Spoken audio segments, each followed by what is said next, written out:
Nintendo is doing what I can only describe as a big middle finger to AI as a whole in media, as they are commissioning a special handmade animation studio in order to produce a special series or a movie. I don't really know specifically yet. Let's read this article and find out. Let's get into it, boys. Shoutouts to Creative Blog for the article. Hooray! Pokémon is fighting back against AI Slop and backing the handmade approach. One of the world's biggest franchises teaming up with Aardman sends a clear message. Now, before we get into this, I would politely ask that you guys like and subscribe if you guys are sick and tired of AI seeping into everything that you love. Here on this channel, I like to cover this stuff every single day, so if you guys are as tired of this junk as I am, be sure to stick around. What is this? The Misadventures of Sirfetch'd and Pikachu? Or Pichu, I mean? I'm glad they're using Pokemon that I actually recognize and not like the new generation ones, because I dropped out, or like I stopped playing Pokemon by like season, generation 3? Pokemon doesn't need to try hard to get attention. It's already the biggest media franchise on the planet, with a back catalog so fast that most of us stopped keeping up sometime around Generation 4. Yeah, I dropped out of Generation 3, like I said. But anyway, when the Pokemon Company chooses to spend its money on Aardman, the studio behind Wallace and Gromit and Shaun the Sheep, rather than on a slicker, faster, cheaper digital alternative, doing that boring-ass blue sky animations crap, it's worth thinking. Why?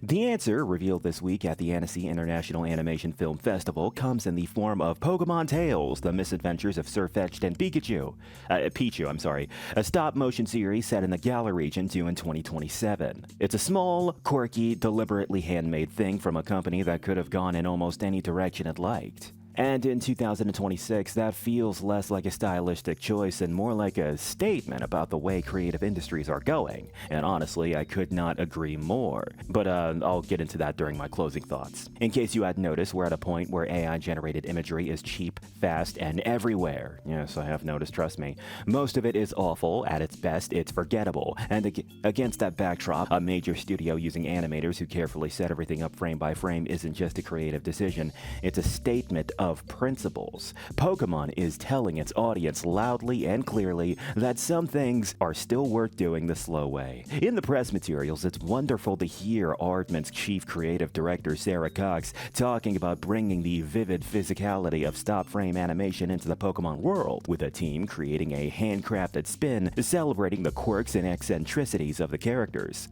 This is the language of craft, not content, and it's a joy to behold. Unlike an AI prompt, stop motion can't be produced out of nothing in an instant. It has to be built, lit, and shot one tiny adjustment at a time. And this kind of human attention to detail is becoming more and more valuable. That doesn't wrap up the article, but I do want to get to my thoughts, so whatever. When this article talks about the art of human attention to detail becoming more and more valuable as time passes, that actually goes back into a theory I was thinking up of that I just bounced off of some of my friends.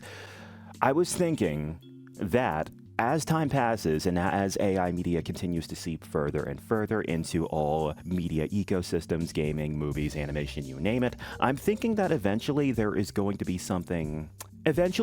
be creators that specifically tout their own. They're going to try to advertise and show off their products to others and hope that they will be able to attract people via specifically their own form of authenticity and the fact that they're not using AI. Like, oh, hey guys, our work is 100% not AI. And during an absolute shitstorm of AI slop, people are naturally going to gravitate to that simply because of that alone. It's something I like to call an authenticity market. And I think that's going to come very soon as AI continues to flood media ecosystems. But yeah, that's just a thought that I'm bouncing off you guys now. What I want to focus on is that this really does feel like a statement coming specifically from the Pokemon Company. Not Nintendo, fuck Nintendo, but specifically their subsidiary, the Pokemon Company. In our present day, where every single animation studio, company, video game studio, and every major mainstream corporate bigwig studio that has any correlation with media in any way, they're all talking about how, oh hey, AI is really helping, AI is gonna be the next big thing,